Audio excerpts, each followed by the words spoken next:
Now here is a statement.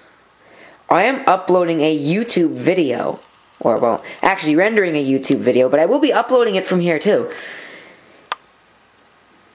And on this little tiny netbook that has no more than a gigabyte of memory and a 1.66 gigahertz, which is actually, believe it or not, almost as fast as my ThinkPad, which is a darn shame. But nevertheless, regardless, doesn't have the cache and it doesn't have any of the other added features. But that's not what today's video is about. Today's video is about all of the flaws that I have found in this machine that apparently they're not known for, because I haven't found a whole lot of issues, so maybe I just got a lemon.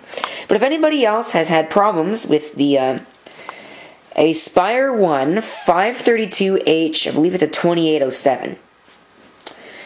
I'll verify that with the video title. But the first thing that happened, the first thing that went wrong, was the wireless card. This started becoming flaky probably about a week after I got it, and I thought no big deal. About 2 days ago, it failed completely, and I haven't been able to get it to work since with a multitude of different drivers.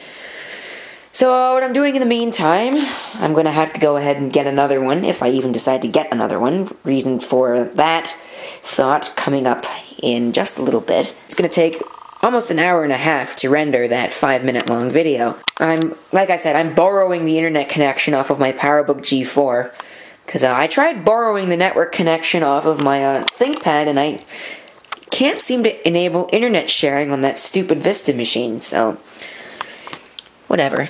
It's not that it's Vista's problem. But that's not all. That's not the only problem. The wireless is not the only problem, because after it started going flaky, then my Ethernet started going flaky, and I'm like, oh crap, we have a problem. So I frantically went ahead. Oh yeah, and the trackpad doesn't work either anymore.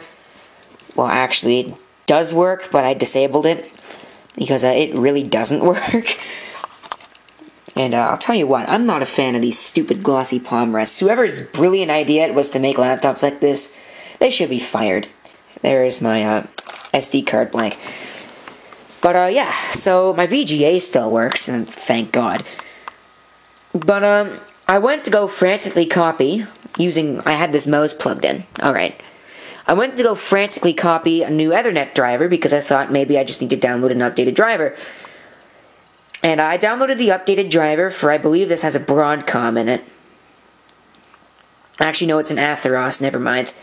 Downloaded the updated Atheros drivers.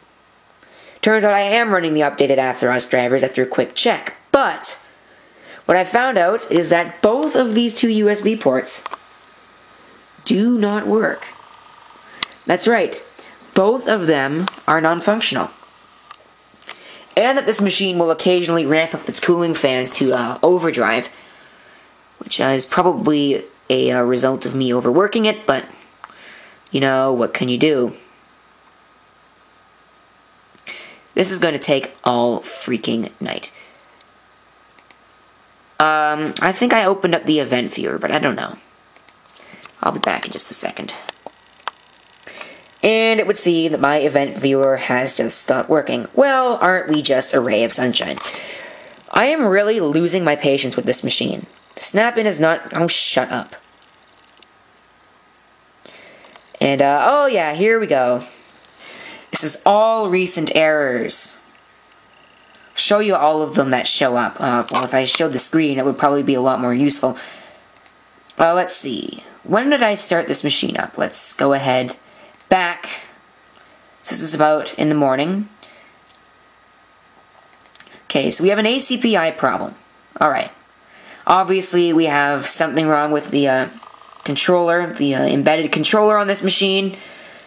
And the BIOS is trying to access it, and it's not synchronizing with the operating system. It has never done this problem before until recently.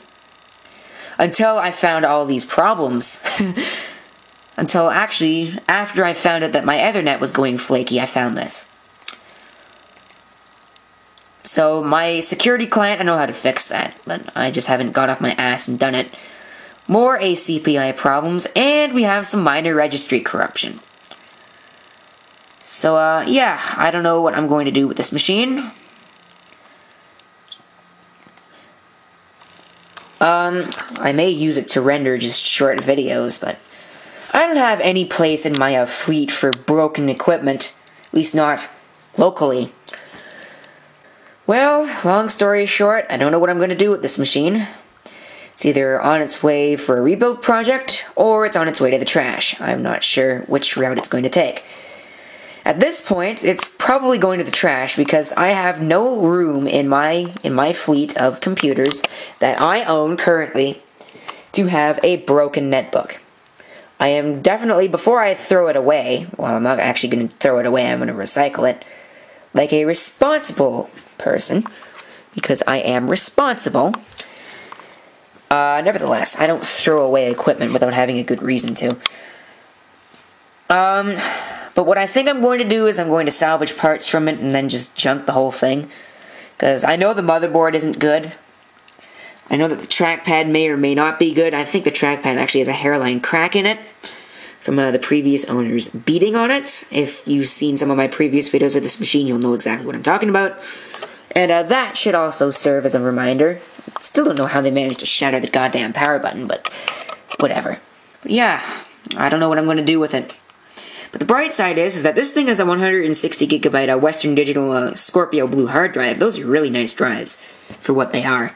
So I may use that in another rebuild project, or just to have as a spare drive lying around. It's also got a gigabyte RAM stick that I installed, which is actually an upgrade from the original. Thought it was a 2 gigabyte module, but no, it's a 1 gigabyte, which kind of pisses me off. But I just suppose that doesn't matter. So this video is going to render. I'm going to render this video on my other computer. I'm sure as hell not going to render it on this. And yeah, so I'll see where I go from there. So anyway, apart from this computer being a complete bitch, and well, like I said, I've looked this up. I've looked up for problems with this particular machine. I haven't found anything, except for the spot story here and there. So I don't know, maybe I got a lemon, maybe I didn't. You never know. And in any event, sure as hell not buying a new motherboard for this thing. So screw you.